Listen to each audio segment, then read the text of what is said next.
In the beginning এবং at the beginning এর মধ্যে পার্থক্যটা কি জানা আছে? প্রথমে আসি অ্যাট দ্য বিগিনিং এ। একটি নির্দিষ্ট সময় বা স্থান যেখান থেকে কোনো কিছু শুরু হয় সেটা প্রকাশ করতে বাক্যে অ্যাট দ্য বিগিনিং বসে।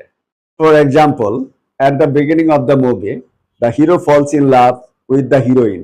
At the beginning of each day I take a few minutes to set my goals.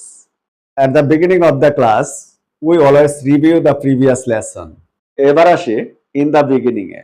In the beginning হলো অ্যাট ফার্স্টের মতো বা কোনো কিছু শুরুর একদম প্রথম দিকের সময়টাকে প্রকাশ করতে বাক্যে ইন দ্য বিগিনিং বসে।